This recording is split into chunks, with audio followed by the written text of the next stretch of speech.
Michael Jordan built his legendary status not just through basketball greatness, but through unwavering integrity. So when news breaks that his name has been used to scam thousands of people in a fake charity scheme, the world watches closely. With millions stolen and his reputation on the line, Jordan could easily hide behind lawyers and PR teams. Instead, he does something unexpected. He personally hunts down those responsible, determined to make things right for every person who trusted his name. What he discovers isn't just a simple fraud, but a web of betrayal from people he once trusted, all stemming from a decades-old lie. As the scandal threatens to destroy everything he's built, Jordan faces a choice that will define his legacy beyond the basketball court.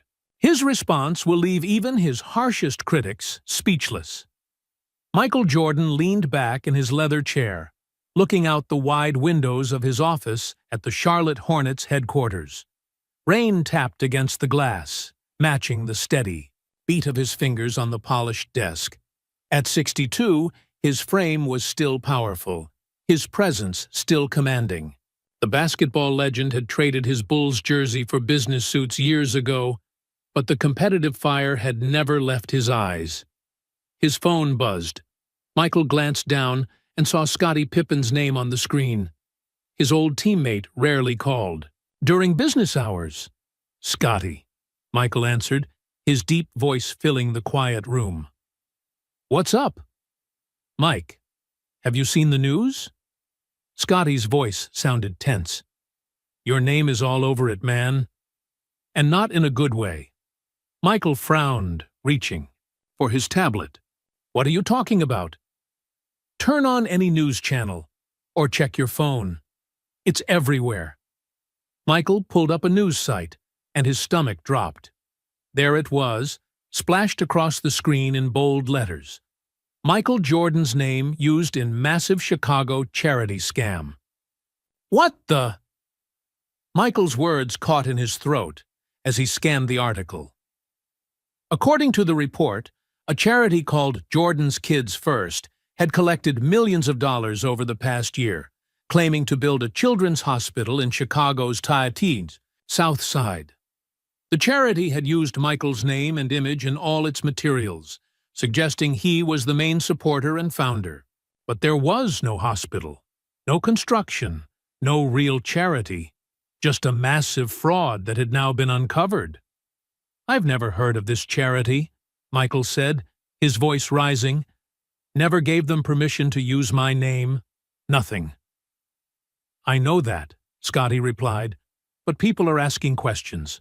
They're wondering if you knew about it." Michael stood up, unable to sit still. "How much money are we talking about?" "Reports say over $4 million from more than 10,000 donors. 10,000 people who thought they were helping sick kids. 10,000 people who trusted his name. I need to call Denise," Michael said, referring to his lawyer. "Already tried reaching out to her," Scottie said. "She's trying to get all the facts before calling you." As if on cue, his other phone line lit up. Denise Wong, his attorney of 15 years. "Scottie, I gotta go. Denise is calling. I'll call you back." Michael switched lines. "Denise, what's happening?" "I wish I was calling with better news," she said, her normally calm voice tight with concern. "The FBI is investigating a charity scam. Someone's been using your name to collect donations for a children's hospital that doesn't exist. I saw the headlines. How bad is this?" Denise took a breath. "It's complicated. You had nothing to do with it, but people might think I did," Michael finished. "Yes, the charity materials used your name, your image, even quotes, supposedly, from you. They had a professional website, social media accounts, everything. They claimed you were giving matching donations for every dollar raised." Michael's jaw tightened. "Who's behind this?" "The FBI has identified the main suspect as someone named Ray Thompson. He apparently worked for a legitimate Chicago charity, where you once made donations." That might be how he got the idea to use your name. Michael paced the length of his office, his mind racing. What do we need to do? We're preparing a statement, making it clear you had no knowledge or involvement. We'll cooperate fully with the investigation. But Michael, Denise paused, this will get messy. People trusted this charity because of your name. They'll be angry. At me, Michael said quietly. Some will understand you're a victim too. Others will want someone to blame. His assistant Marcus knocked on the door, looking worried. Sir, there are reporters gathering downstairs. They're asking for a statement. Michael nodded. Tell them we'll have something soon. After Marcus left, Michael turned back to the phone. Denise, I want to do more than just deny involvement. I want to find out who did this. Michael, let the FBI handle. My name is on this, he interrupted, his voice firm. People gave their hard-earned money because they trusted me. I need to make this right. Denise sighed. I understand. But please, don't do anything without talking to me first. After ending the call, Michael turned on the office TV. Every news channel was covering the story. Some reporters were asking the right questions, how someone could have pulled off such a scam. Others were already suggesting Michael might have known about it. One commentator was wondering why the basketball legend hadn't made a statement yet. His phone buzzed again with texts and calls from friends, family members, business partners. Everyone had seen the news. Michael walked to the window and looked out at the city of Charlotte spread below. Rain streaked the glass, blurring the lights of the city. Throughout his career, he had faced countless challenges, both on and off the court. He had overcome every one of them through hard work, determination, and an unbreakable will to win. This was different. This wasn't about scoring points or winning championships. This was about his name, the name his parents had given him, the name he had made famous, the name he had worked his entire life to associate with excellence and integrity. Someone had stolen that name, used it to trick good people. And Michael Jordan wasn't going to let them get away with it. He turned from the window, his decision made. He would find out who was behind this, no matter what it took. He would make it right for all the people who had been cheated. Marcus, he called, opening his office door, book me on the next flight to Chicago, and call Agent Sarah Nichols at the FBI. Tell her I want to meet as soon as I get there.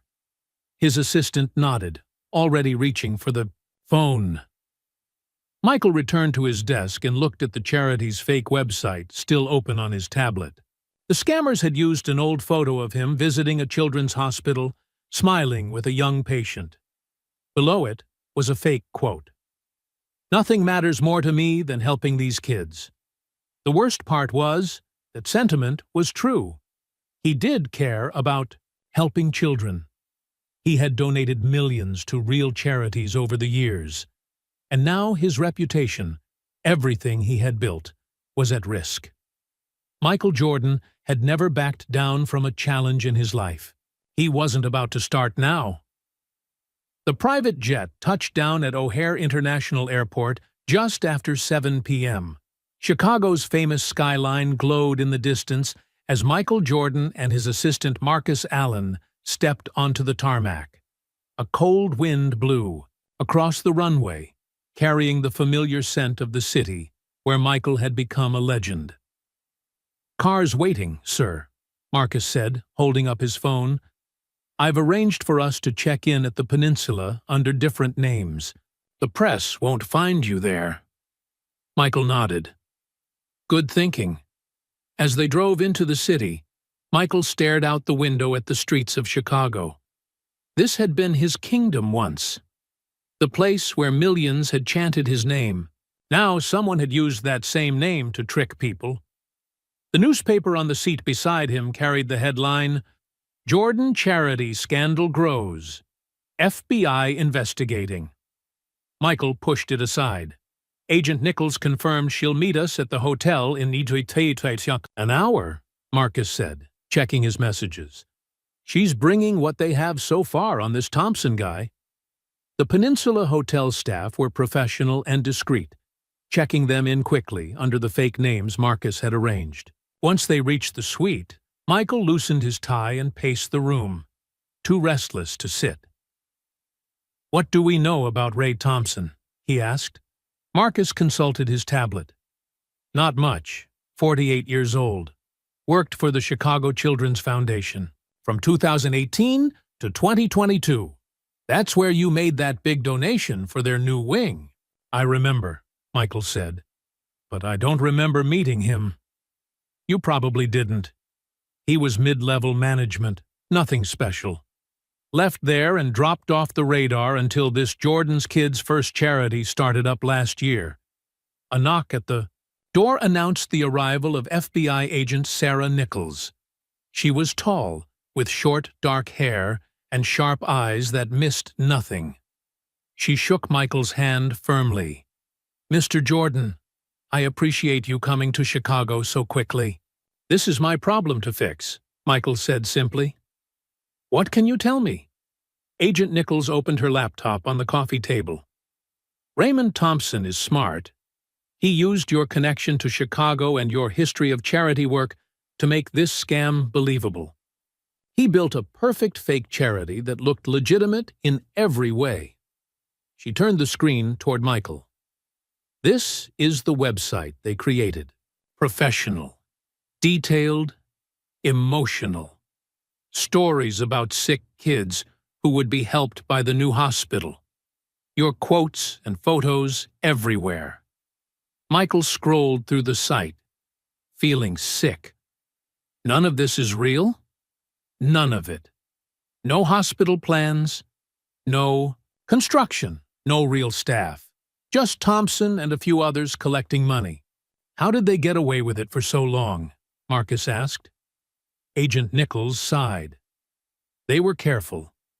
They registered as a real nonprofit, filed the right paperwork, made everything look legitimate. They even had small local events with actors, playing grateful families. They showed fake blueprints for the hospital. Thompson even hired a PR firm to create social media buzz." She clicked to another screen. "They used these materials at fundraising events." Michael saw glossy brochures with his photo and the fake hospital. Everything looked real and professional. "People trusted it because your name was on it," Agent Nichols said quietly. "Thompson knew your reputation would overcome any doubts." "Where is Thompson now?" Michael asked, his jaw tight. "That's our problem. He disappeared 3 days ago, right before the story broke. We tracked him to O'Hare Airport, but lost him after that. We think he may have left the country." "And the money?" Agent Nichols shook her head. "Most of it is gone. Transferred to offshore accounts we're still trying to trace. About $4.3 million in total." Michael stood up and walked to the window, looking out at the Chicago skyline. "All these people gave their money thinking they were helping sick kids, and thinking I was involved." He turned back to Agent Nichols. "I want to help find him. Mr. Jordan, I understand how you feel, but this is an FBI investigation. The best thing you can do is—" "The best thing I can do," Michael interrupted, "is find this guy and get that money back. This isn't just about me.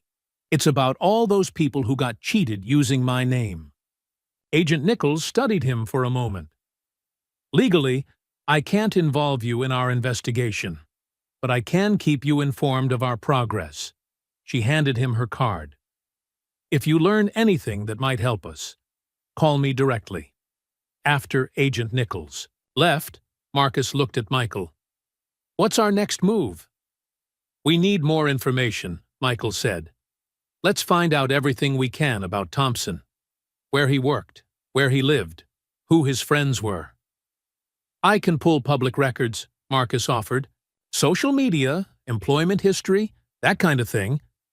Do it, and see if you can find anyone who worked with him at the Chicago Children's Foundation. Someone there must remember him. Michael's phone buzzed. It was Jamal Winters, his publicist. Michael, the press is going crazy with this story, Jamal said without preamble. We need to get ahead of it. I'm drafting a statement denying any involvement and expressing your shock and concern. Make it strong, Michael said. I want everyone to know I had nothing to do with this scam, and I'm working to make it right. Will do. Should we mention you're in Chicago? Michael thought for a moment. No. The less people know about my movements, the better. I need space to work on this. After ending the call, Michael took off his suit jacket and rolled up his sleeves. Marcus, order us some food. It's going to be a long night. While they waited for dinner, Michael studied everything they had on Thompson. The man was a ghost. Few social media accounts. No family listed. Nothing that would help them track him down. Sir, Marcus called from across the room. I think I found something. He showed Michael his tablet.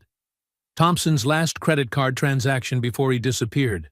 A purchase at Overseas Electronics on North Clark Street. He bought 3 burner phones and a laptop. He was planning to run, Michael said. He knew the scam was about to be discovered. There's more, Marcus continued. He made a call to Puerto Rico the day before he disappeared. It lasted 12 minutes. Michael looked up sharply. Puerto Rico? Can we find out who he called? Working on it. But it's a lead. For the first time since learning about the scandal, Michael felt a flicker of hope. Thompson might be smart, but he had made mistakes. And Michael Jordan had built his career on exploiting his opponent's mistakes. Keep digging, he told Marcus. Everyone leaves traces. We just need to find them. Late that night, as Marcus finally went to bed, Michael stood at the window of their hotel suite. Chicago spread out before him, the city where he had become the greatest basketball player in history. He had faced countless challengers on the court and beaten them all. This was a different kind of challenge, but the stakes were just as high. His name, his legacy was on the line, and somewhere out there was the man who had stolen it.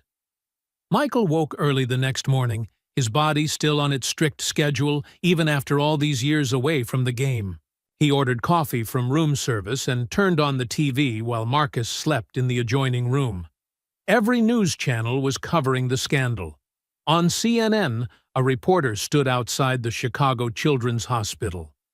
The fake charity claimed they would build a new wing right here, the reporter said.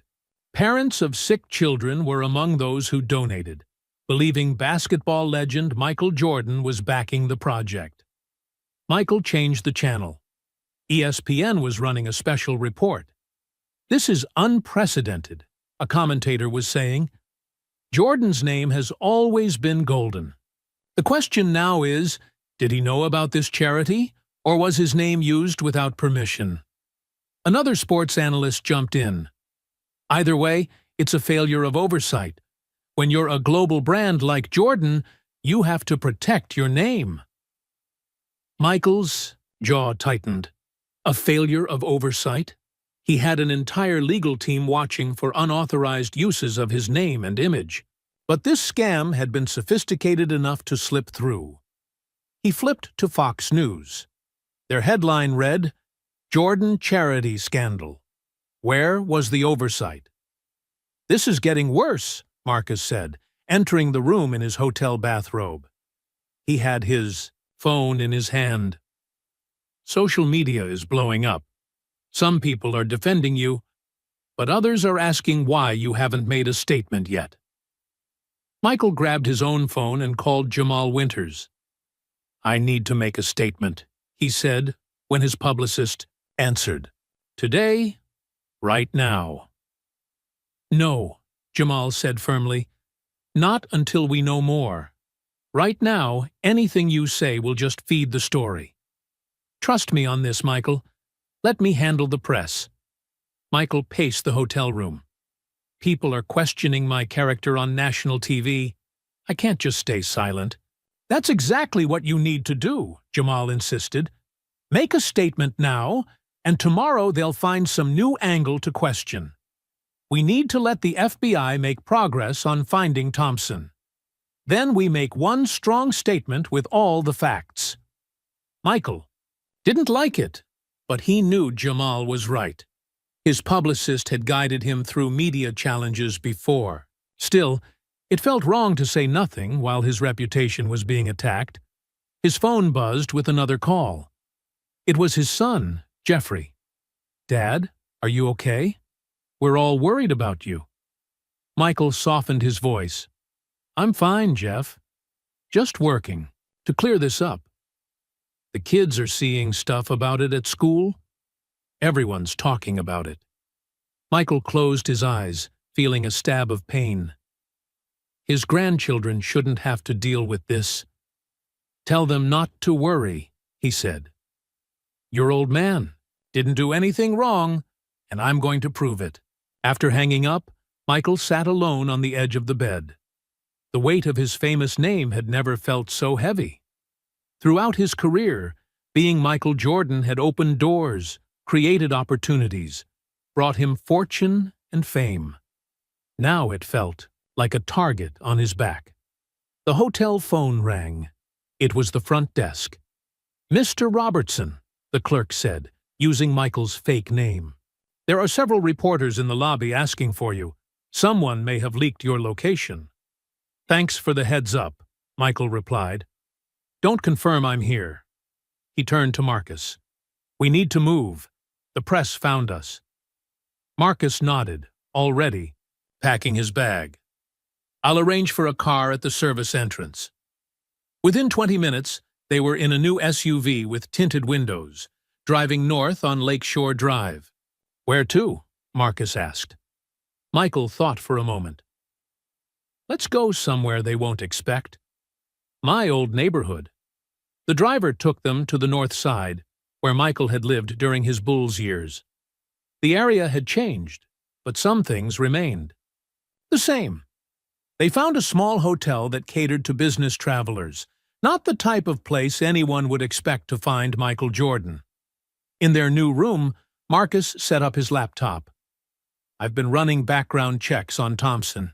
The guy's been careful, but I found something interesting." He showed Michael the screen.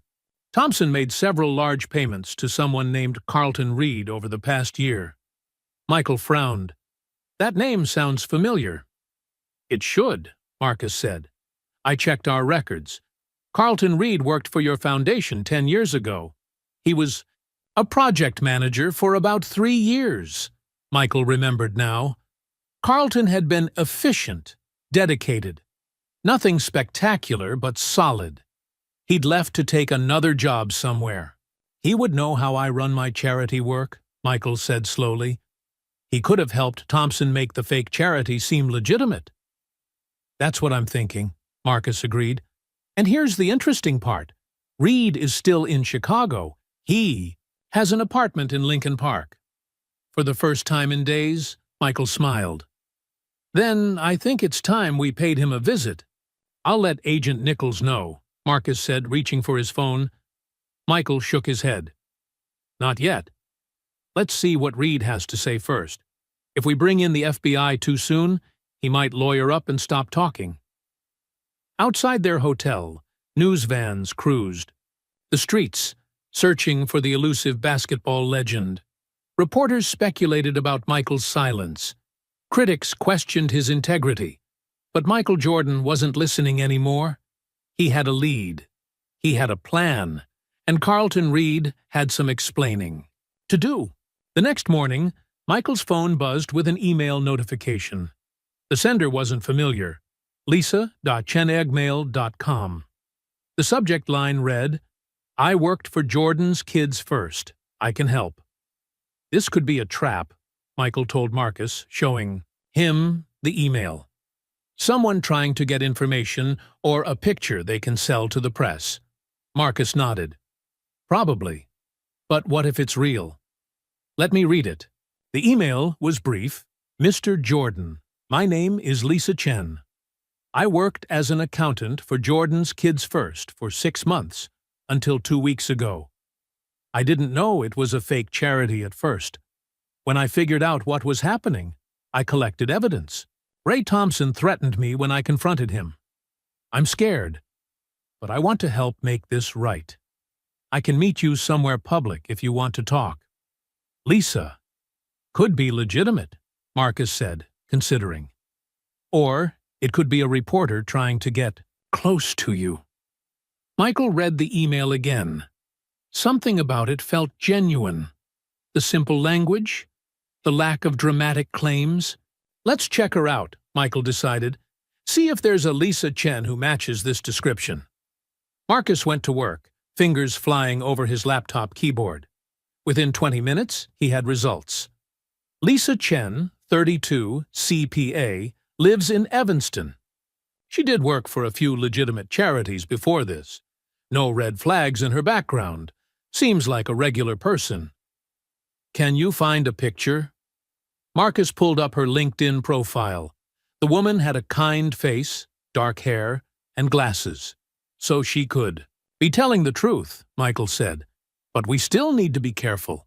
He composed a reply asking Lisa to meet them at the Chicago History Museum at 2 p.m. It was public enough to be safe, but not so crowded they couldn't talk. I'm going with you, Marcus insisted.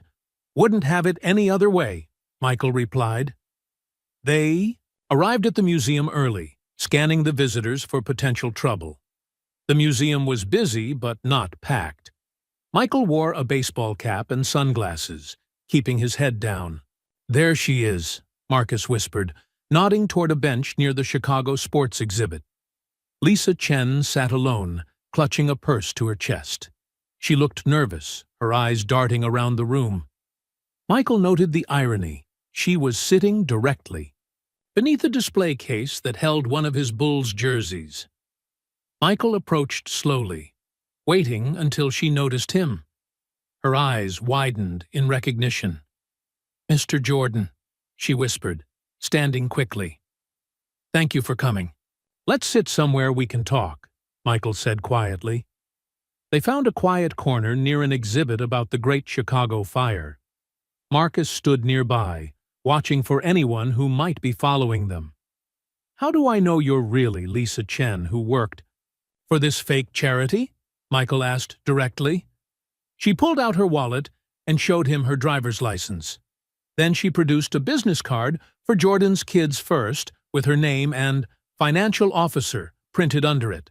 I can prove I worked there, she said, her voice trembling slightly. I have pay stubs, emails from Ray Thompson. I didn't know it was fake at first, I swear. It seemed like a real charity. When did you figure it out? Michael asked. Lisa looked down at her hands. About 2 months ago. I noticed discrepancies in the accounts. Money going places it shouldn't. Big withdrawals with no explanation. When I asked Ray about it, he gave me answers that didn't make sense. She looked up, her eyes filled with guilt. I should have realized sooner. Everything was so professional, with fancy offices and legitimate-seeming paperwork. But once I started looking closer, I could see the problems. What did you do when you found out? Marcus asked. I started collecting evidence secretly, Lisa said. Copying files, taking screenshots of bank transfers. I thought maybe I could take it to the authorities. But then Ray caught me looking at the offshore account records. She shuddered at the memory. He was so angry, threatened me, said no one would believe me over him because he had powerful friends. Did he mention any names? Michael pressed. Not then, but I heard him on the phone once talking to someone named Carlton. They seemed close. Michael and Marcus exchanged glances. Carlton Reed? Michael asked. Lisa nodded eagerly. Yes, that's the name. You know him?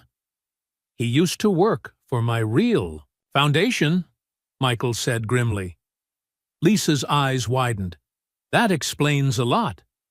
Ray always seemed to know exactly how your real charity operations worked.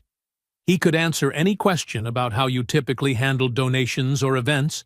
Lisa reached into her purse and pulled out a small flash drive. This has everything I managed to copy. Bank records, emails, donor lists, the names of everyone involved in the scam. Michael took the flash drive, turning it over in his large hand. You're taking a big risk giving me this. It's the right thing to do, Lisa said simply. Those people donated because they trusted your name. They thought they were helping sick children. I can't be part of that lie anymore. How many people were in on this scam? Marcus asked. Just a few, Lisa replied. Ray Thompson was the boss. Carlton Reed handled the public events and donor relations. There was a tech guy named Alex who built the website and handled social media, and a woman named Vanessa who answered phones and emails. Did any of them seem to have a personal grudge against me? Michael asked. Was this just about money, or was there something else? Lisa hesitated. Ray had a photo on his desk, him with another man. They looked like brothers. Sometimes he would look at it and get really angry. Once I heard him mutter something like, "He deserves this," while looking at the picture. Michael frowned. So, this might be personal. There's something else you should know, Lisa said, lowering her voice even further. The partners in this scam, one of them you know very well. Michael leaned forward. Who? Lisa glanced around nervously. I only saw him once, coming out of Ray's office. They argued about money. He wanted a bigger cut.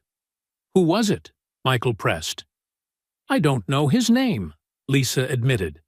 But Ray called him Coach. And from the way they talked, it sounded like he had worked with you before. Michael's mind raced through the many coaches he'd had over the years. Which one could be involved in this? This flash drive has everything, Michael confirmed, slipping it into his pocket. Lisa nodded. Everything I could gather.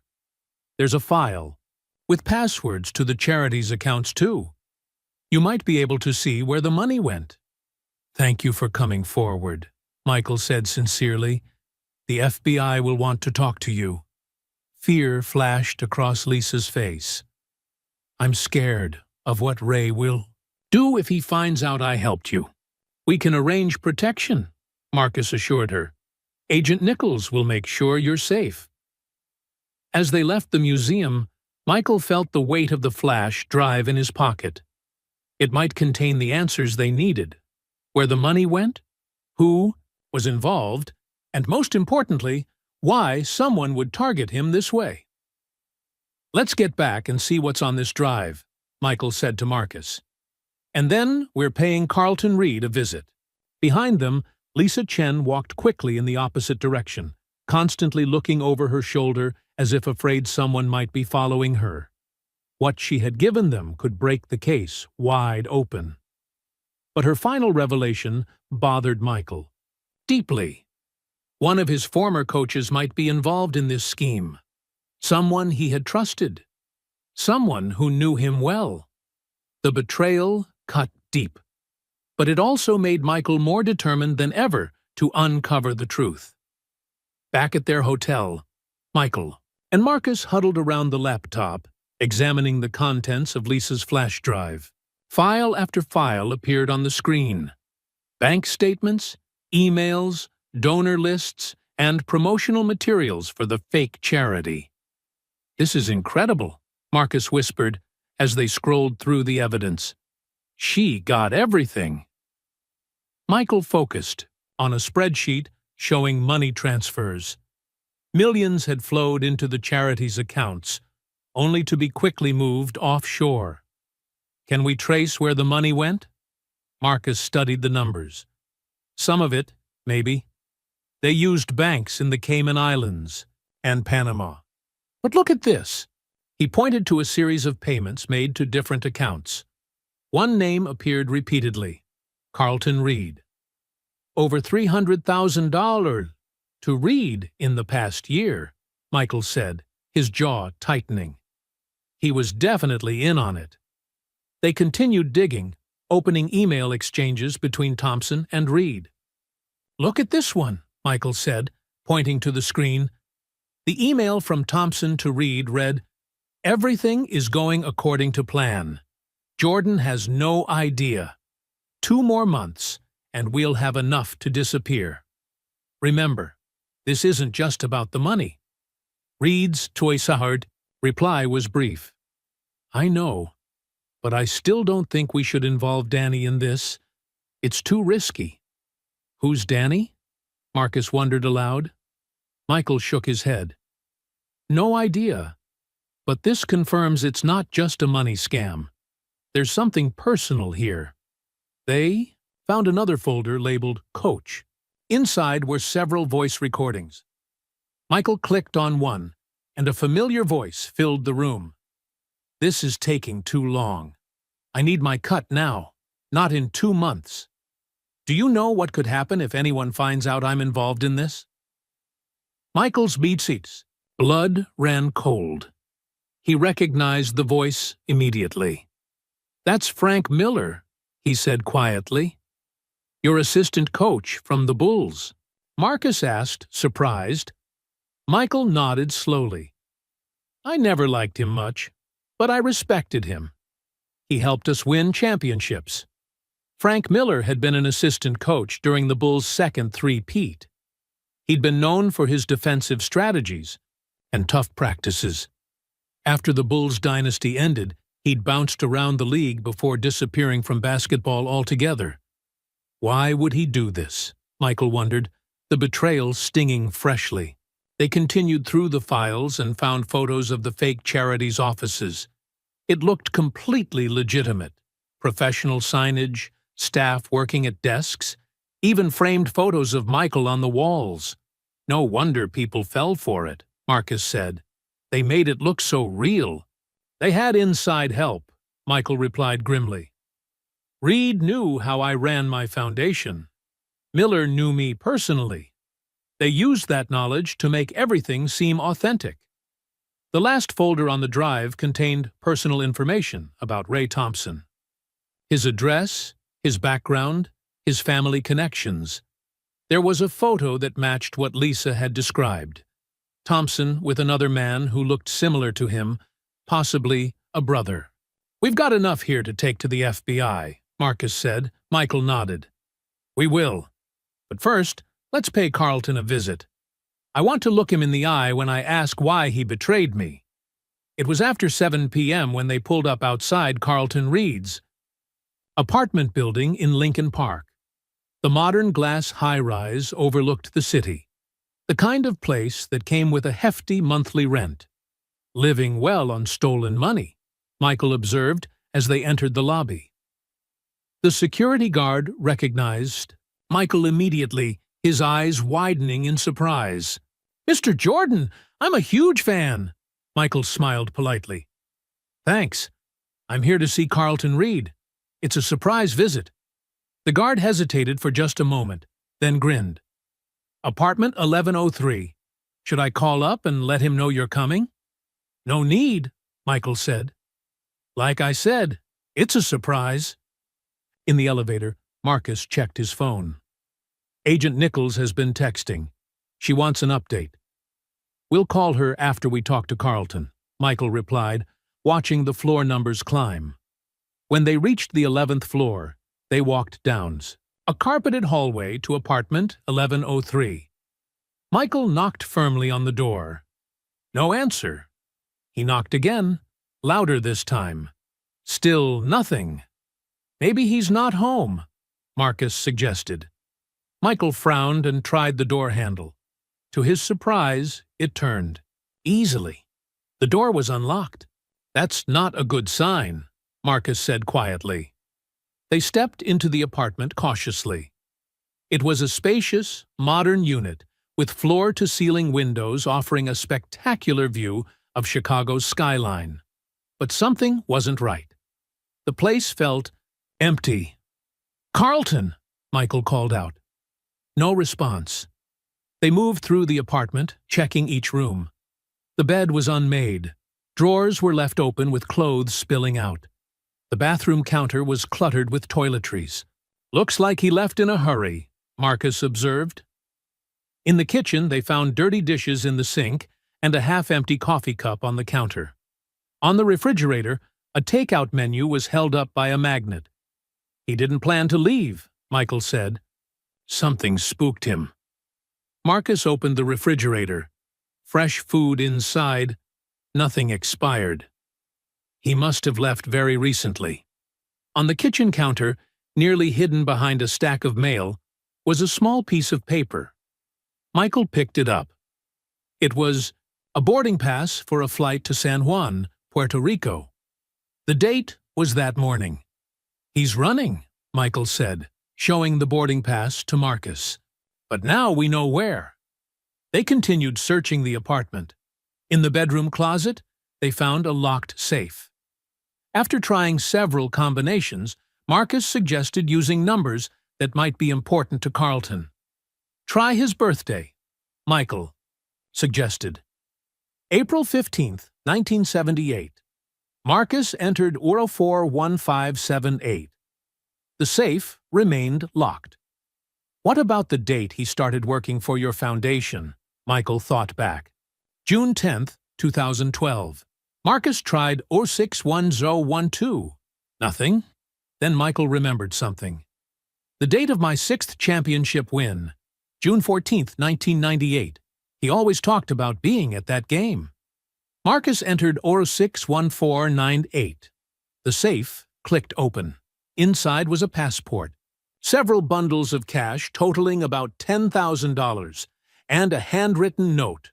"Ray, meet at Playa location as planned. Don't trust FM anymore. He's getting nervous. Thompson wants to change the timeline. Get there by Friday." "See our Playa location," Marcus repeated. "That must be somewhere in Puerto Rico. And FM, Frank Miller," Michael finished. "And Thompson. He mentions Thompson like it's someone else, not Ray." Michael took a photo of the note with his phone. "We need to get to Puerto Rico. Today." As they prepared to leave, Michael took one last look around the apartment. He had trusted Carlton Reed once, given him responsibility, a good job, even invited him to team events. And this was how Carlton had repaid him, by stealing his name, betraying his trust, and cheating thousands of innocent people. Michael's famous competitive fire burned hotter than it had in years. He wasn't just going to find Carlton and Thompson. He was going to make this right. The private jet touched down at Luis Muñoz Marin International Airport in San Juan just after noon the next day. Bright Caribbean sunshine greeted Michael and Marcus as they stepped onto the tarmac. The humid air felt thick compared to Chicago's spring chill. "Agent Nichols wasn't happy we came without telling her first," Marcus said as they walked toward the terminal. Michael shrugged. "She knows now, and she agreed to let local authorities know we're here." Before leaving Chicago, they had finally updated Agent Nichols. She wasn't pleased they had entered Reed's apartment without authorization, but was very interested in what they'd found. The FBI was now tracking Frank Miller as well. "Where do we start?" Marcus asked as they climbed into a waiting SUV. "San Juan is a big city, and then there's the rest of Puerto Rico." "We start with the tourist areas," Michael said. "Reed and Thompson aren't here for vacation, but they'll blend in better where there are other visitors." Michael pulled a baseball cap low over his eyes and put on sunglasses. Even in Puerto Rico, he was instantly recognizable. The last thing they needed was fans or reporters following them. They checked into La Concha Resort, a stylish beachfront hotel in the Condado district. From their suite, They could see the vast blue expanse of the Atlantic Ocean and the golden sand of Condado Beach crowded with tourists. "We should check the high-end hotels first," Marcus suggested. "With the money they stole, they can afford luxury." They spent the afternoon visiting hotel after hotel, showing Carlton's picture to staff. No one recognized him, or at least no one admitted to recognizing him. The frustration was building when Marcus's phone rang. "It's Agent Nichols," he said, answering the call. Michael watched as Marcus listened, occasionally saying, "Yes," or "I understand." When he hung up, he looked excited. They tracked Frank Miller's credit card. He booked a flight to San Juan yesterday, but never boarded. They think he got spooked. "So he's still in Chicago," Michael said. "Probably. But here's the interesting part. They found something about Ray Thompson's brother. His name was Danny Teller." Michael frowned. "Teller, not Thompson?" "Exactly. Ray's real name is Raymond Teller. He changed it to Thompson a few years ago." "Danny Teller," Michael repeated, trying to place the name. "Why does that sound familiar?" Marcus was already searching on his phone. "Here it is. Danny Teller was a basketball player. Tried out for the Bulls in 1995. "I remember now," Michael said, slowly. "Young kid, good shooter, but not quite NBA level. He didn't make the final cut." According to the FBI, he struggled after that. Drug problems. Died of an overdose 3 years ago.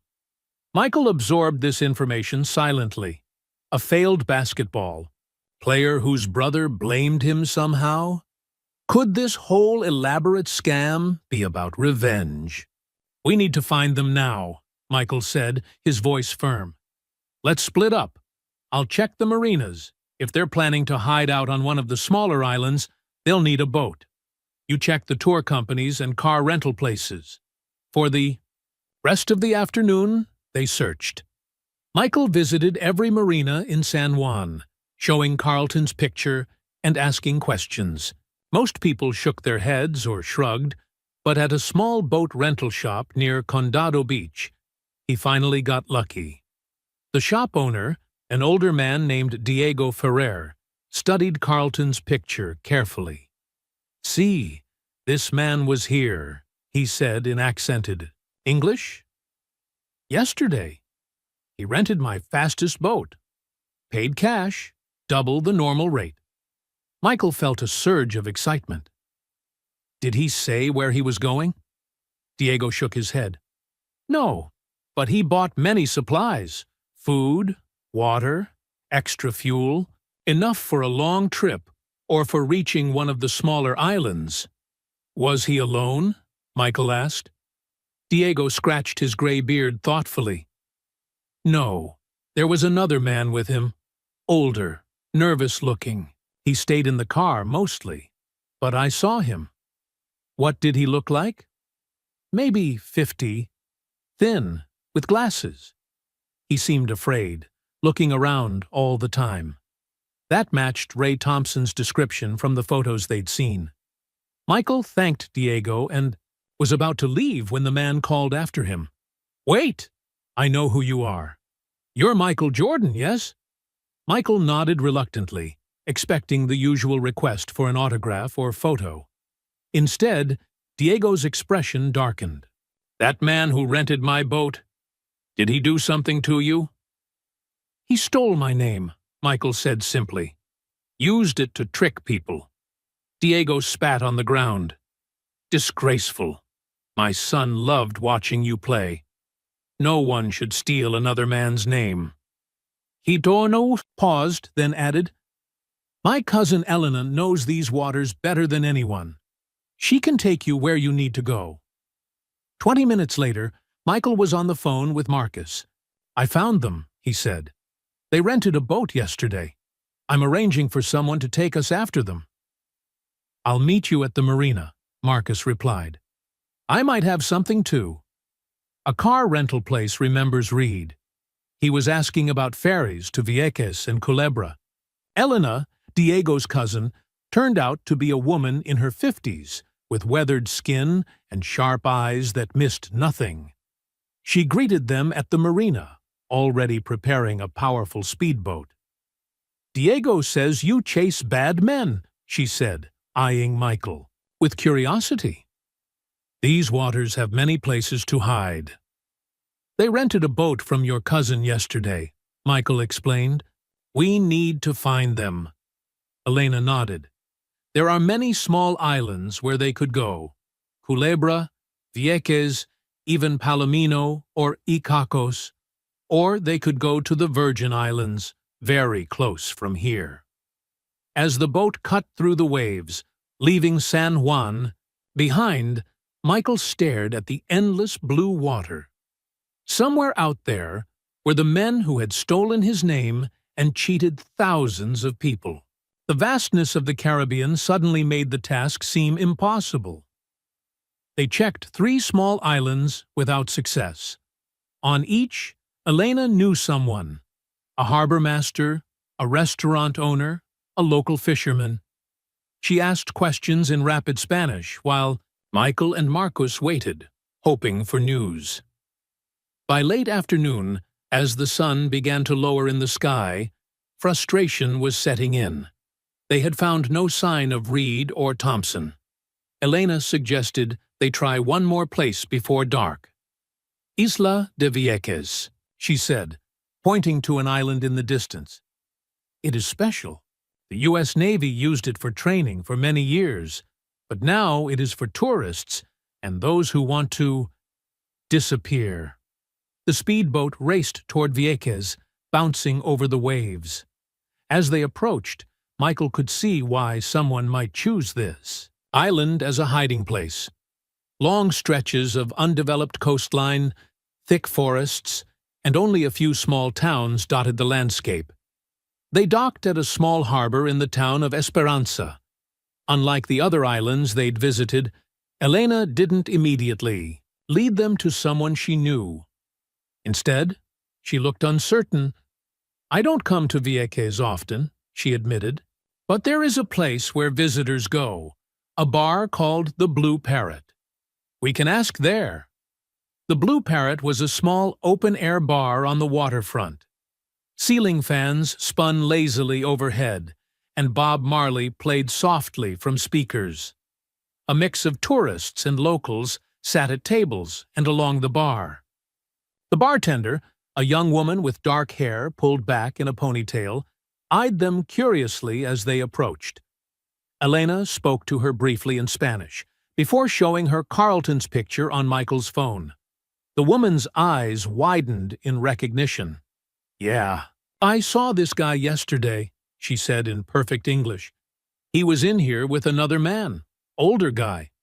They weren't very friendly, just had a couple beers and asked about places to stay." Michael leaned forward eagerly. "Did you tell them somewhere?" She nodded. "Casa del Mar Vacation Rentals. They have little houses on the beach, very private. The end of the road, about 2 miles that way." She pointed down the coast. "Little, yellow house at the end." They thanked her and hurried back to Elena's boat. It would be faster to approach by water than to find a car. As the speedboat curved along the coastline, Michael spotted a row of small, colorful houses perched just above. A perfect crescent beach. The last one, painted bright yellow with blue shutters, stood slightly apart from the others. "That's it," he told Elena. "Can you get us close?" She guided the boat toward a small wooden dock. As they drew near, Michael saw a figure sitting on the porch of the yellow house. Even from a distance, he recognized Carlton Reed. Michael's heart pounded as they tied up at the dock. After days of searching, they had finally found one of the men responsible for this mess. As they walked toward the house, Carlton spotted them. His face drained of color. He jumped to his feet, looking around frantically, but there was nowhere to run. The beach ended in rocky cliffs on one side, and the other houses were too far to reach quickly. Michael approached slowly, his tall frame casting a long shadow in the late afternoon sun. Carlton seemed to shrink with each step Michael took toward him. "Hello, Carlton," Michael said calmly. "It's been a long time." Carlton Reed's face was a mask of terror and shame. His mouth opened and closed, but no words came out. I can explain," he finally stammered. "I'm sure you can," Michael replied, his voice steady but filled with controlled anger. "How could you do this, Carlton? I trusted you." Carlton's shoulders slumped. He gestured weakly toward the chairs on the porch. "You might as well sit down." Michael and Marcus climbed the steps to the porch, while Elena waited by the boat. The wooden chairs creaked under their weight. The setting sun painted the sky orange and pink, a beautiful backdrop for an ugly conversation. "Where's Thompson?" Michael asked immediately. "Gone," Carlton said, staring at his hands. "He left for Tortola yesterday with all the money. He double-crossed me, too." "Tortola? In the British Virgin Islands?" Marcus asked. Carlton nodded miserably. "He has a villa there. Private, secluded. I was supposed to meet him there tomorrow, but—" He gestured helplessly at Michael. "I guess that's not happening now." "Tell me everything," Michael demanded, "from the beginning." Carlton took a deep breath. "It started about a year and a half ago. Ray contacted me, said he knew I'd worked for your foundation. He had this idea for a charity scam using your name. It seemed so easy." His voice cracked. "It wasn't supposed to get this big. Ray said we'd just raise a little money. Then it grew, and I couldn't get out." "You could have gone to the police," Marcus pointed out. "You could have warned Michael." Carlton laughed bitterly. "And admit I was already involved? By the time I wanted out, we'd already taken in almost $1 million. "What about Frank Miller?" Michael asked. "How did he get involved?" "Ray brought him in. Said we needed someone who knew you personally to make it more convincing." Carlton glanced up at Michael. "Frank hated how his coaching career ended. Blamed you for not endorsing him for head coaching jobs." Michael shook his head in disgust. "I never blocked any opportunities for Frank.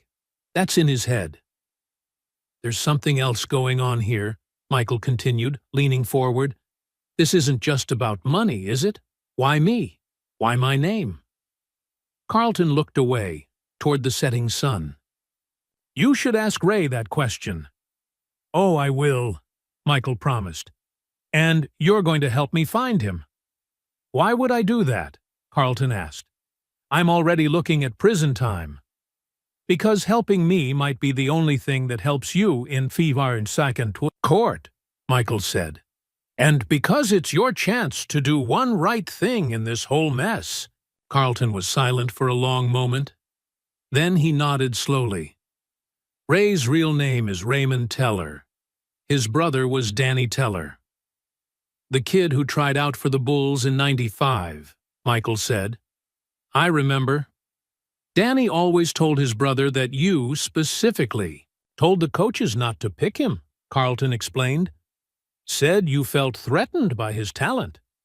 Michael stared in disbelief. "That's crazy. I never said anything about him." Ray believed his brother. When Danny died of an overdose 3 years ago, Ray blamed you.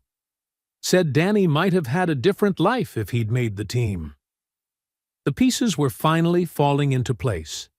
This elaborate scam wasn't just about stealing money. It was about revenge. "Where in Tortola?" Michael asked. "Where exactly is Thompson Teller staying?" "He has a villa in the hills above Long Bay. Very private. It's called Vista Paradiso." Carlton hesitated. "But he's dangerous, Michael. More than you know. This whole charity scam, it's just part of what he planned." "What do you mean?" Marcus asked sharply. "The revenge," Carlton said quietly.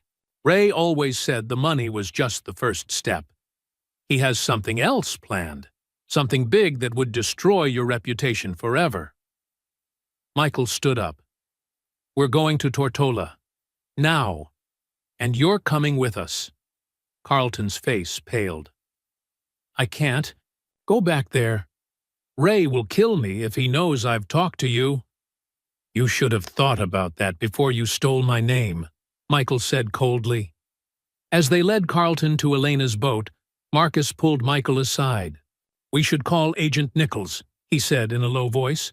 Let her know what we've found. Michael nodded. We will, but from the boat. We're not waiting for the FBI to catch up. Not when Thompson's planning something worse. The speedboat cut through, the darkening water heading back toward San Juan. They would need to arrange transportation to Tortola immediately. On the boat, Carlton sat with his head down, occasionally glancing nervously at Michael. There's something else you should know, he finally said, raising his voice above the engine noise. About Danny Teller. Michael moved closer to hear him. Danny didn't just fail the tryout, Carlton continued. There was more to it. Ray has evidence, or thinks he does, that you deliberately sabotaged Danny's chances. That's not true, Michael said firmly. Maybe not, but Ray believes it.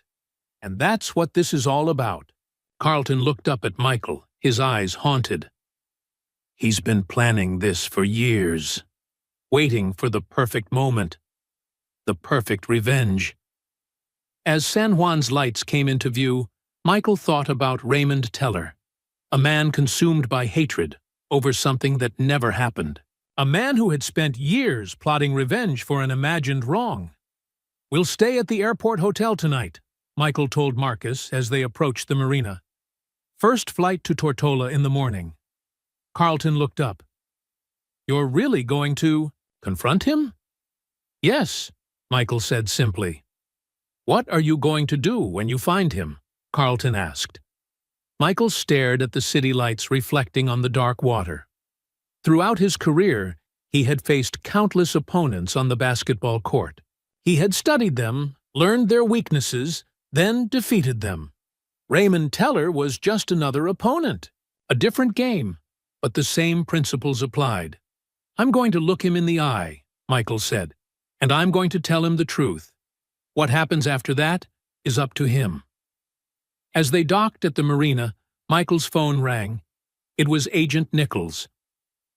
And we found something about Raymond Teller, she said without preamble. Something you need to know before you confront him. What is it? Michael asked. He was diagnosed with terminal cancer 6 months ago. The doctors gave him less than a year to live. Her voice was grim. He has nothing to lose, Michael. That makes him very dangerous. Michael was silent for a moment, absorbing Agent Nichols's words. A dying man with a grudge against him. A man with nothing to lose.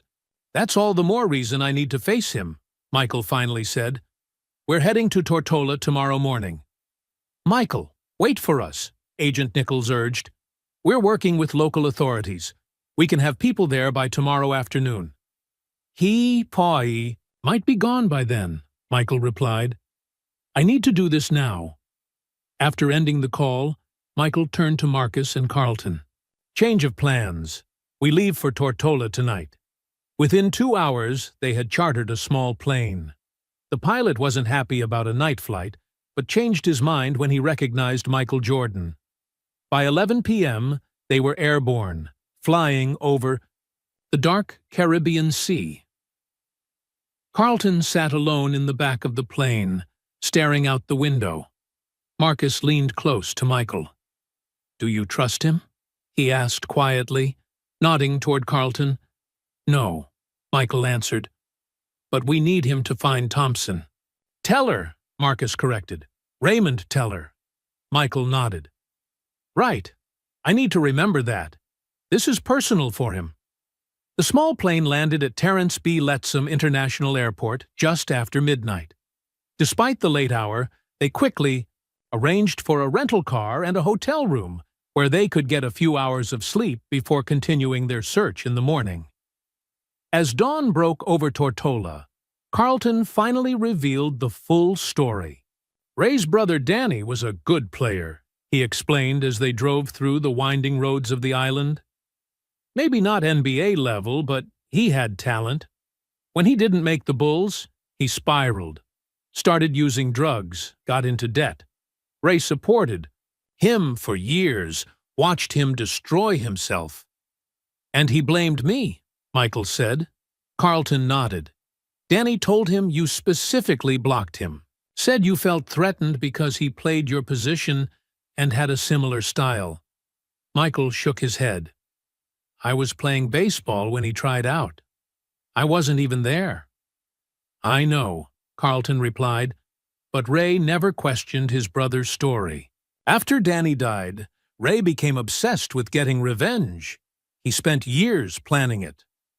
The charity scam was just the beginning? Marcus asked. Carlton looked nervous. Ray has something else, something he called his final move.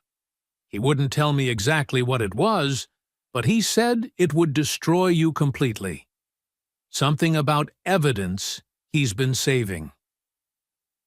The car climbed higher into the hills above Long Bay.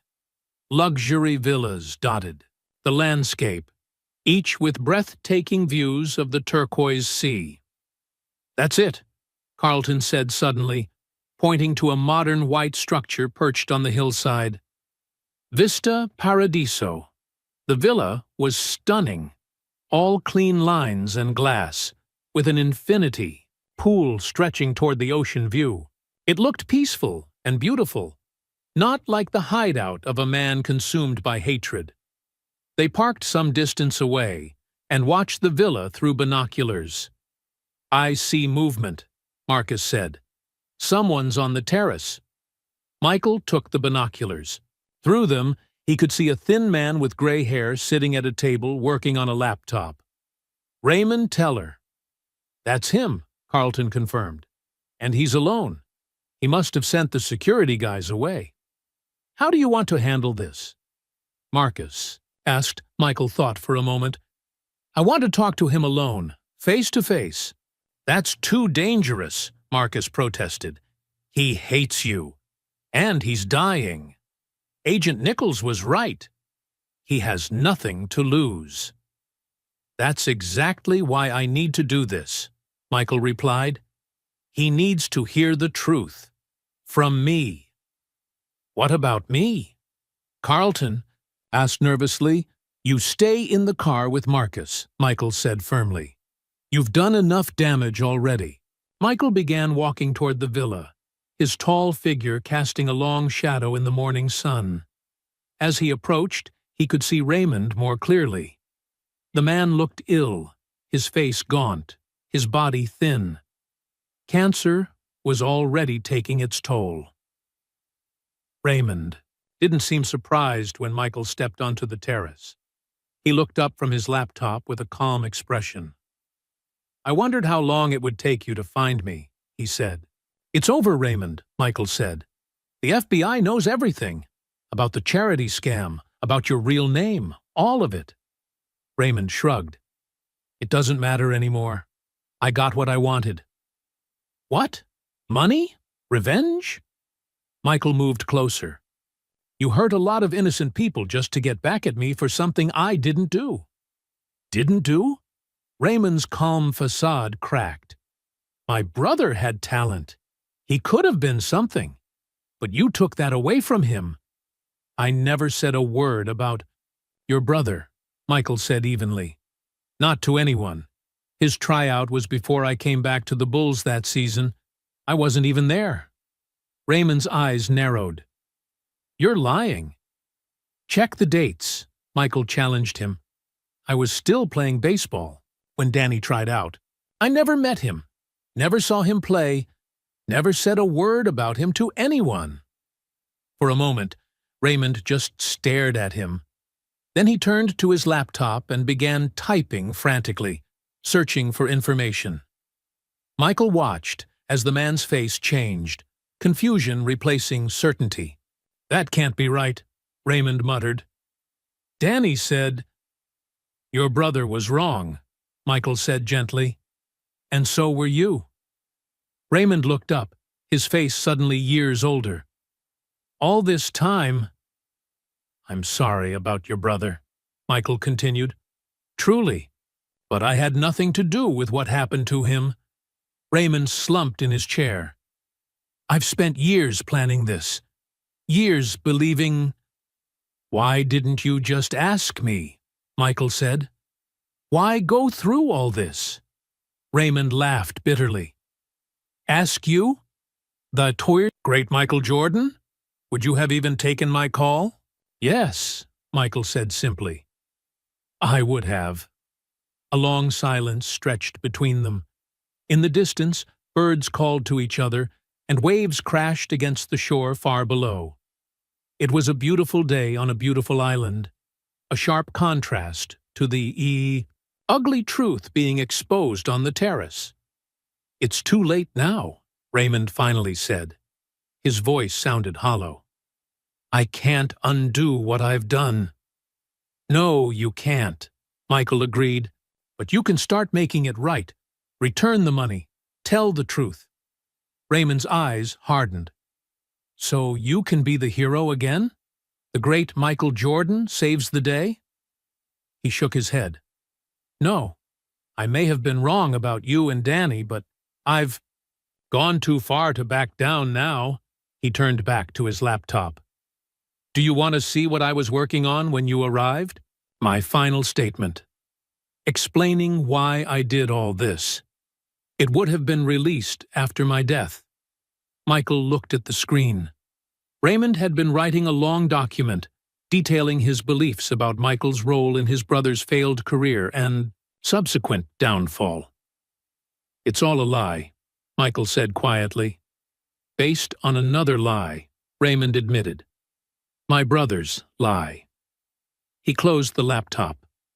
Danny always needed someone else to blame. Even as kids, nothing was ever his fault. He looked up at Michael, his eyes filled with a mixture of anger and despair.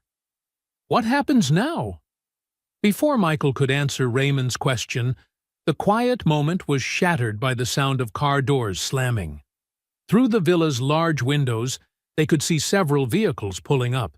Men and women in dark suits emerged, FBI agents, led by Agent Nichols. Looks like they caught up with us, Michael said. Raymond's face hardened. You brought them here. I didn't plan it this way, Michael replied honestly. But it's better that they're here. This needs to end officially. Raymond stood up slowly, his thin frame looking fragile in the morning light. I'm not going to prison, Michael. I don't have time for that. You can still make things right, Michael urged. Return the money. Tell the truth about what happened. The money's gone, Raymond said flatly. Most of it, anyway. Spent on treatments. That didn't work. On setting up the fake charity. On buying this place. He gestured around the beautiful villa. There's still about $3 million in an offshore account, he admitted. I was saving it for... I don't know what anymore. Outside, Agent Nichols was organizing her team, surrounding the villa. Marcus stood beside her, pointing toward the terrace where Michael and Raymond stood. They'll be coming in soon, Michael said. What are you going to do? Raymond's shoulders slumped. The fight seemed to drain out of him all at once. I wasted what little time I have left on a lie. My brother's lie.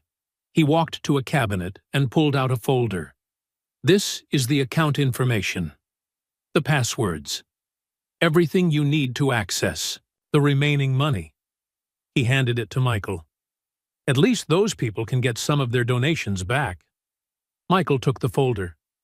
Thank you. It's a start. Raymond sank back into his chair, suddenly looking every bit the dying man he was. I've been so angry for so long. When Danny died, I needed someone to blame. He always said it was your fault, and I believed him. I never questioned it. Outside, Agent Nichols was speaking into a megaphone. "Raymond Teller! This is the FBI. The villa is surrounded. Come out with your hands up." "You should go," Raymond said to Michael. "Let them do their job." Michael shook his head. "I want to know why. All this elaborate planning, the fake charity, using my name, why not just confront me directly? Why hurt all those innocent people?" "I wanted you to feel what Danny felt," Raymond explained, his voice bitter. "The humiliation, the betrayal. I wanted your name ruined, just like his basketball career was ruined. The charity scam was just the beginning." "What else were you planning?" Michael asked. Raymond opened his laptop again.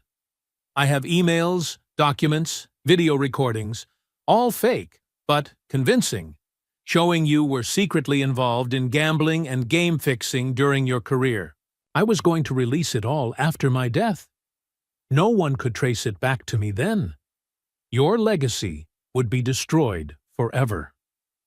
Michael felt a chill.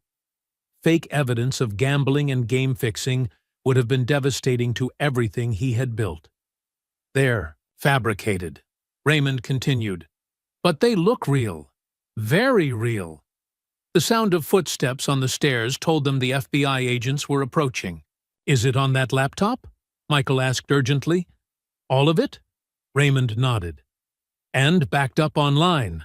But without the passwords, no one can access it." The door burst open. Agent Nichols entered, flanked by several agents with weapons drawn. "Raymond Teller," she announced. "You're under arrest for fraud, money laundering, identity theft, and conspiracy." Raymond stood up slowly, hands raised. "I'm not resisting." As the agents moved forward to handcuff him, he looked at Michael one last time. "I was wrong about you. But I still don't know if I can forgive what happened to Danny." "It wasn't my fault," Michael said quietly.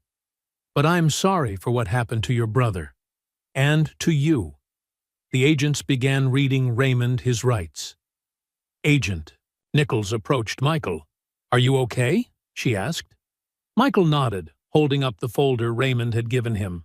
He provided the offshore account information, about $3 million that can be returned to the donors.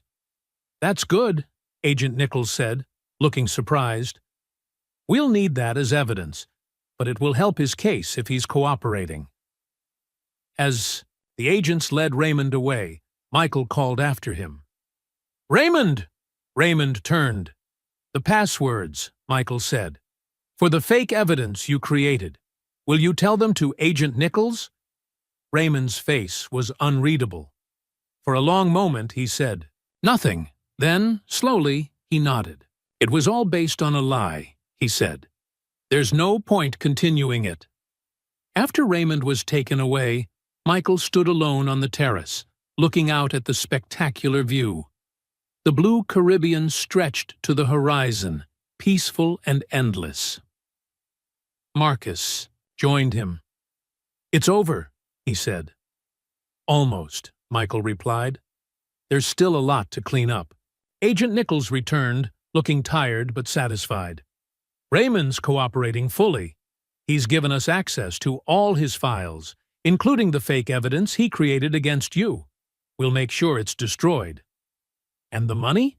We'll start the process of returning it to the donors. It won't cover everything, but it's better than nothing." Michael nodded, thinking about the thousands of people who had donated to the fake charity, people who believed they were helping sick children, people who trusted his name. "What about Carlton Reed and Frank Miller?" he asked. "Reed is in custody," Agent Nichols confirmed. "He'll face charges, but his cooperation will be taken into consideration. We picked up Miller in Chicago yesterday. He's already talking, trying to make a deal." Michael looked back toward the villa, where Raymond was being placed in a vehicle. Despite everything the man had done, Michael felt a strange mixture of anger and pity. Raymond had wasted his final months on a pointless revenge scheme based on a lie his brother had told. "What happens to Raymond now?" Michael asked. Agent Nichols sighed. "He'll be charged, but given his medical condition, it's complicated. He may spend what time he has left under house arrest rather than in prison." The convoy of vehicles began to pull away, taking Raymond back to face justice. Michael watched them go, feeling not triumph, but a deep sadness. So many lives damaged. So much pain and betrayal. All because of a lie that had never been questioned. "Let's go home," he said to Marcus. "We have work to do." The flight back to the United States was quiet. Michael spent most of it staring out the window at the clouds below, thinking about everything that had happened. The FBI had arranged for them to travel on a government plane alongside Agent Nichols, who was escorting Raymond Teller back to face formal charges. Raymond sat at the back of the plane, handcuffed and guarded, looking small and defeated. Despite everything the man had done, Michael couldn't help feeling a twinge of pity. Raymond had wasted his final months on a revenge scheme built entirely on his brother's lie. "What are you thinking about?" Marcus asked, breaking the silence. "All. Those people who donated to the fake charity," Michael replied. "They believed they were helping sick kids. They trusted my name. The FBI will return the $3 million Raymond gave us," Marcus pointed out. "That's something." "But not enough," Michael said. "The scam took in over $4 million. Those people deserve to get their money back." Marcus looked concerned. "Michael, you're not thinking of—" "I am," Michael interrupted. "I'm going to make this right. Every dollar that was stolen, I'll replace it." "That's over $1 million of your own money," Marcus protested. "I can afford it," Michael said simply. As the plane began its descent into Washington, D.C., Agent Nichols came to sit across from Michael. "We've been going through Raymond's files," she said. "The fake evidence he created about you was sophisticated. If he had released it, it would have caused serious damage to your reputation. But now you'll destroy it," Michael said. Agent Nichols nodded. "Once the case is closed, yes, but there's something else you should know." She lowered her voice. "Raymond claims that his brother left him a box with some kind of evidence. Something about the real reason Danny didn't make the Bulls." Michael frowned. "What kind of evidence?" "He won't say exactly. Just that it's in a storage unit in Chicago. Something Danny wanted kept private while their mother was alive. She passed away last year." "Could be nothing," Michael said. "Or more lies."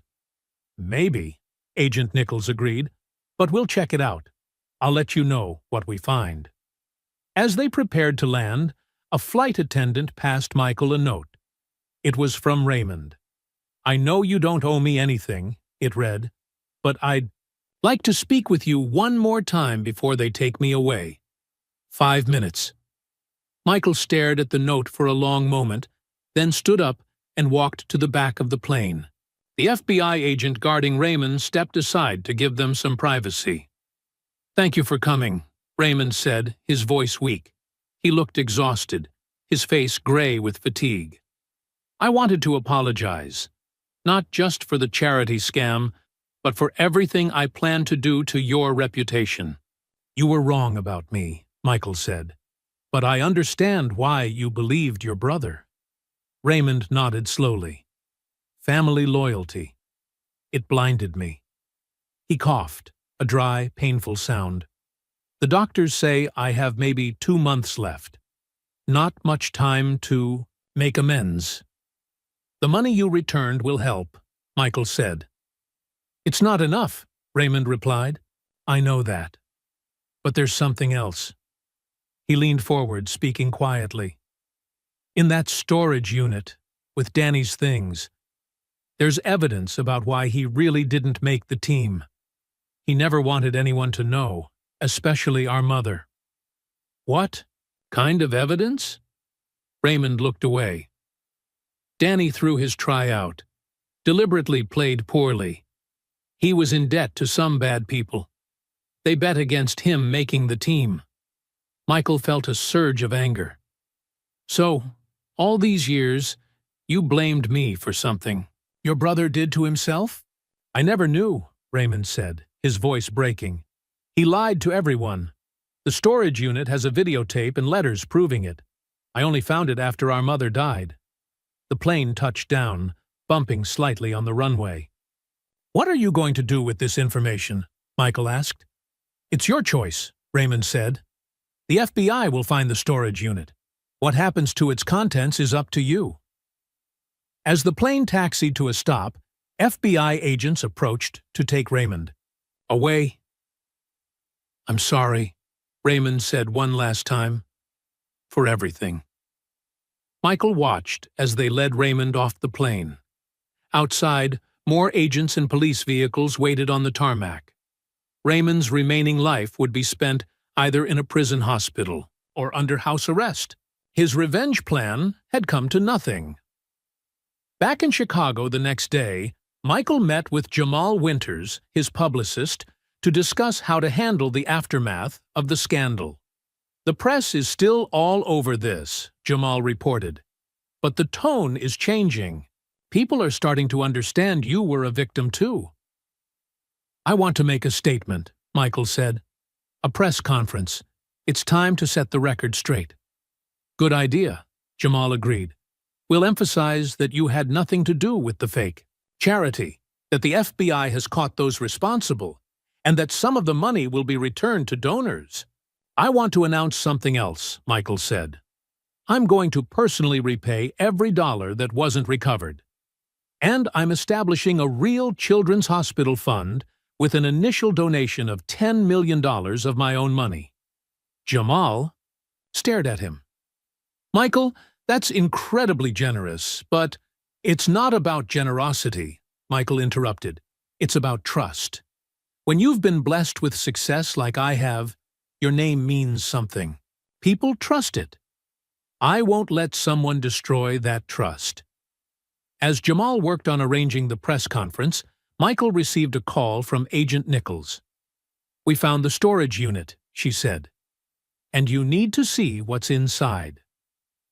Later that afternoon, Michael met her at an FBI office in Chicago. On a table was a cardboard box labeled Danny T. This contains evidence that Danny Teller deliberately threw his Bulls tryout, Agent Nichols explained. VHS tape showing him meeting with a known gambler, letters about fixing the tryout, and betting records. Michael stared at the box. Raymond was telling the truth. Yes, Agent Nichols confirmed. Danny lied to his brother for years, claiming you blocked him from making the team. But he sabotaged himself for money. What happens to this now? Michael asked. That's a complicated question, Agent Nichols replied. Technically, it's evidence in an ongoing investigation. But eventually, decisions will need to be made about what becomes public.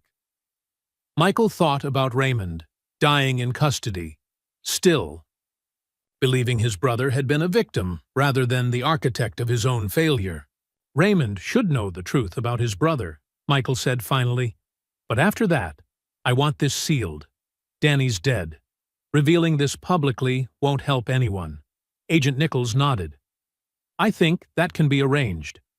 As Michael left the FBI office, he felt a weight lifting. His name would be cleared. The donors would get their money back. The truth about Danny Teller would remain private. It wasn't a perfect ending, but it was the right one. Now he had a press conference to prepare for. It was time to face the world and begin rebuilding the trust in his name. 1 week later, Michael Jordan stood in a small room behind the main conference hall of Chicago's Hilton Hotel. Through the door, he could hear the murmur of reporters gathering. Dozens of news outlets from around the world had come to hear what the basketball legend had to say about the charity scandal that had rocked his reputation. Jamal Winters adjusted Michael's tie one last time. Remember, stick to the statement we prepared. Short, clear answers to questions. Don't get drawn into details about the FBI investigation. Michael nodded, but his mind was elsewhere. Earlier that morning, Agent Nichols had called with news about Raymond Teller. His health had deteriorated rapidly after his arrest. Doctors didn't think he would last the month. "It's time," Marcus said, opening the door. Michael walked onto the small stage and took his place behind a podium covered in microphones. Camera flashes exploded like lightning. The room fell silent as he cleared his throat. "Thank you all for coming," he began, his deep voice steady and clear. "Last week, we all learned that someone used my name to trick good people into donating to a fake charity. I had nothing to do with this scam, but I feel responsible because it was my name that made people trust it." He paused, looking out at the sea of reporters. They were all watching him intently, waiting for his words. "The FBI has arrested those responsible. They recovered some of the stolen money, about $3 million. That money will be returned to those who donated." Michael took a deep breath before continuing. "Today, I am announcing that I will personally repay every dollar that was not recovered. Every person who donated will get their money back. And I'm creating a real children's hospital fund with an initial donation of $10 million of IP. My own money." A surprised murmur ran through the crowd. Reporters began shouting questions, but Michael raised his hand for silence. "This wasn't about money for me. It was about trust. When you've been blessed with success like I have, your name means something. People trust it. I won't let someone destroy that trust." He stepped back from the podium, indicating he would now take questions. Hands shot up across the room. "Mr. Jordan," called a reporter from ESPN, "were you surprised to learn that people you had worked with were involved in this scam?" Michael nodded. "Yes, Carlton Reed worked for my foundation. Frank Miller was an assistant coach during my time with the Bulls. Their betrayal was painful, but they'll face justice for what they did." Another reporter stood up. "What about Raymond Teller? We understand his brother tried out for the Bulls during your career. Was this revenge for him not making the team?" "Raymond Teller believed a lie his brother told him," Michael said carefully. "Danny Teller failed his tryout on his own merits. I never blocked him from making the team. I wasn't even with the Bulls when he tried out. I was playing baseball at the time." Questions continued for nearly an hour. Michael answered each one calmly and honestly, without revealing the truth about Danny's gambling connections. Some things were better left private. As the press conference wound down, a young reporter from the Chicago Tribune asked the question Michael had been waiting for. "Mr. Jordan, you're personally repaying over $1 million to people who were scammed. Why take on that responsibility when you had nothing to do with the fake charity?" Michael leaned into the microphone. "Because it's the right thing to do. Those people gave their hard-earned money because they trusted my name. I won't let them down." After the final question, Michael stepped away from the podium. Camera flashes followed him as he left the stage.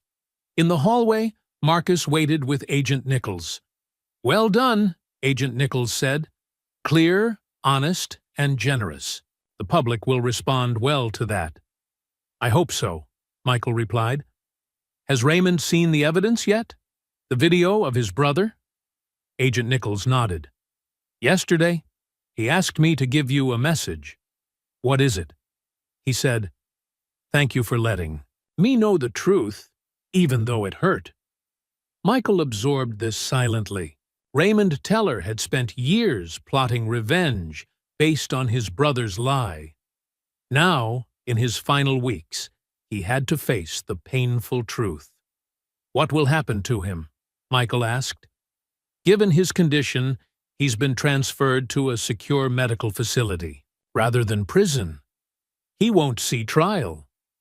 Agent Nichols looked at Michael closely. Are you okay with that? Michael thought for a moment. Yes, he's already serving a sentence worse than anything a judge could give him. In the days that followed, Michael's press conference was covered by media outlets around the world. As he had hoped, most focused on his generosity in repaying the scammed donors and creating a new, legitimate charity. The story began to shift. What had started as a scandal damaging to Michael's reputation was becoming a story of his integrity and generosity in the face of betrayal. Letters and emails poured in from donors, thanking Michael for making things right. Children's hospitals across the country reached out, hoping to partner with his new foundation. A week after the press conference, Michael visited the offices of his new Jordan Children's Health Initiative. The legitimate charity would help thousands of children get medical care they couldn't otherwise afford. As he walked through the offices, meeting the staff and reviewing plans, his phone buzzed with a text from Agent Nichols. Raymond Teller passed away this morning, peaceful, in his sleep. His last request was that no services be held, but that his ashes be scattered with his brothers. Michael stood by the window, looking out at Chicago. Raymond and Danny Teller were both gone now. Their story, the lies, the revenge, the truth, would remain private, just as Michael had decided. In the end, Michael's reputation wasn't just saved. It was stronger than ever. People saw how he had responded to betrayal with generosity and integrity. The charity scandal had tested his character, and in the eyes of the world, he had passed that test magnificently. But alone in his office, Michael didn't feel triumphant. He felt a quiet sadness for the Teller brothers and the tragedy their lives had become. One brother had lied to protect his pride, and the other had built his final years around that lie. "Sir?" Marcus appeared in the doorway. "There's a group of children from Cook County Hospital here to meet you. They're in the conference room." Michael put his phone away and straightened his tie. There were children waiting to meet him, and a new foundation to build. The past was settled. It was time to focus on the future. 3 months passed.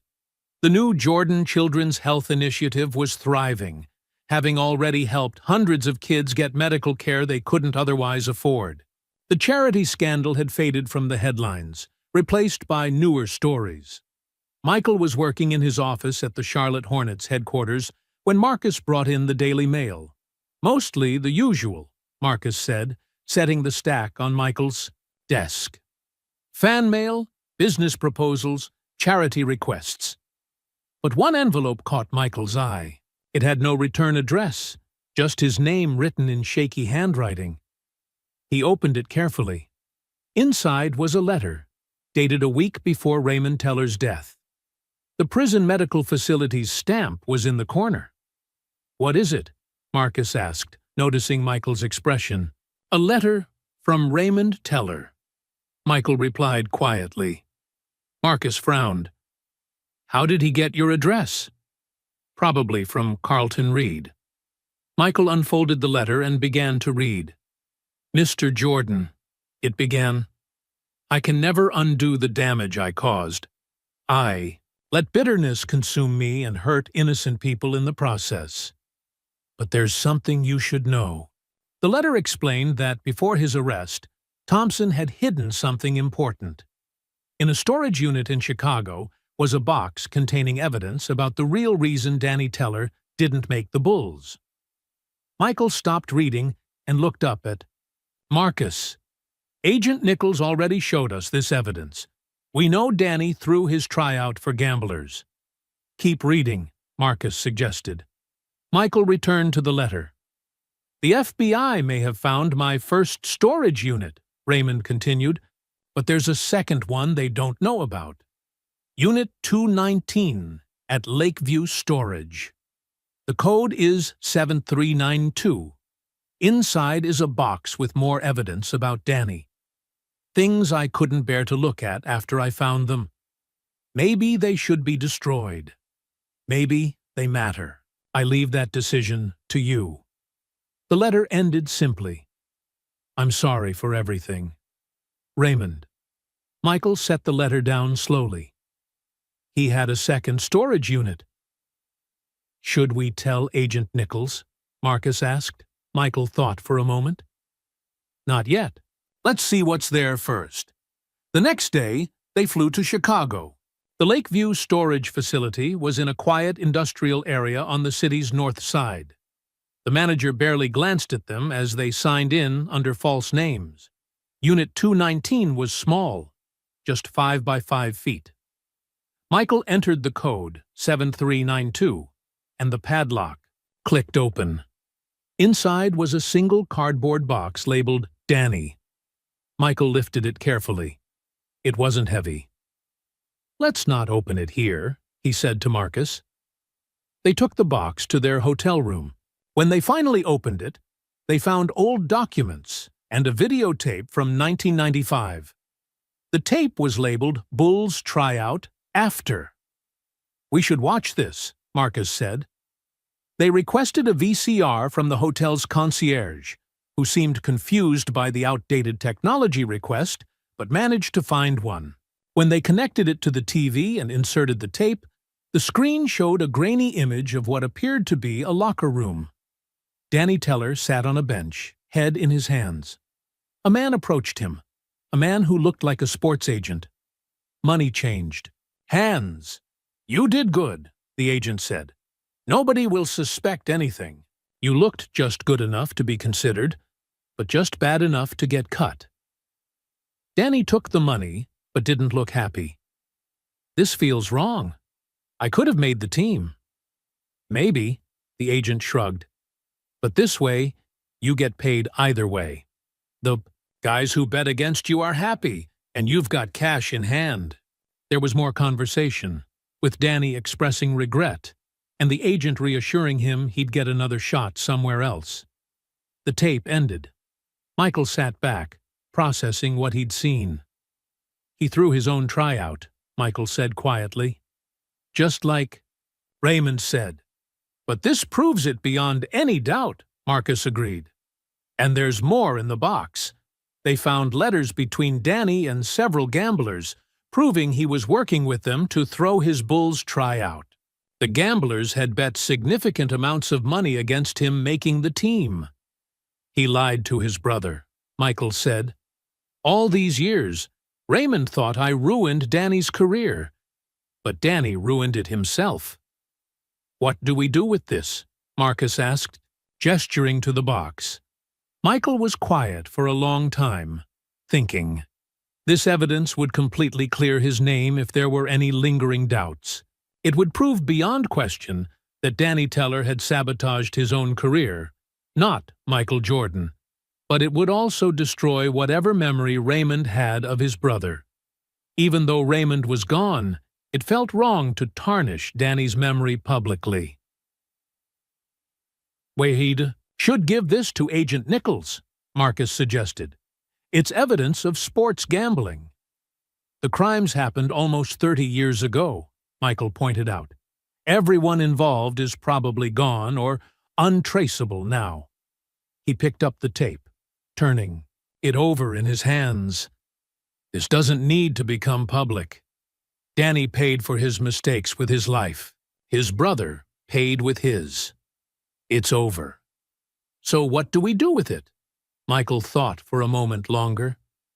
We destroy it. All of it. Nobody needs to know. Are you sure? Marcus asked. This proves you had nothing to do with Danny's failed tryout. I know the truth, Michael said simply. That's enough for me.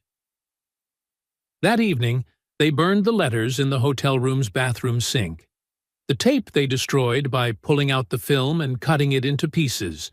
When they were done, nothing remained of Danny Teller's betrayal, except in Michael's and Marcus's memories. As they flew back to Charlotte the next day, Michael looked out the plane window at the clouds below.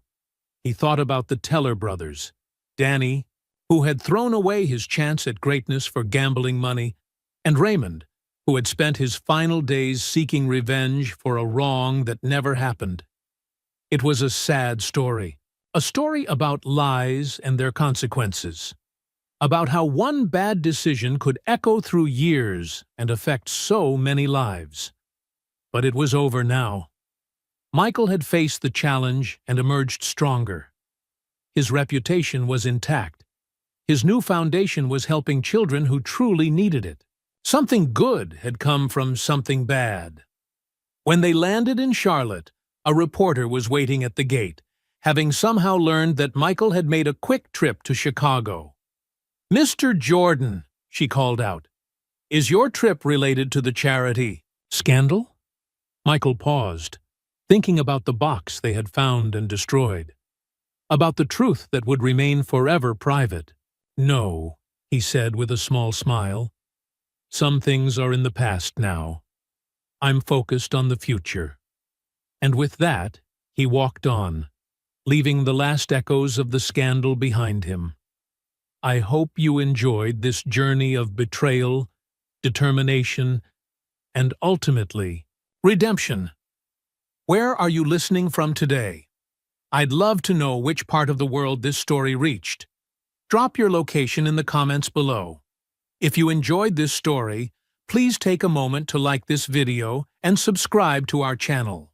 For more inspiring and thought-provoking content just like this, we post new stories every week that aim to entertain while sharing valuable life lessons. Don't forget to share this video with your friends and family. By spreading these stories, you're helping create more awareness about integrity and doing what's right, even when faced with difficult challenges. Thanks so much for listening, and I'll see you in the next video.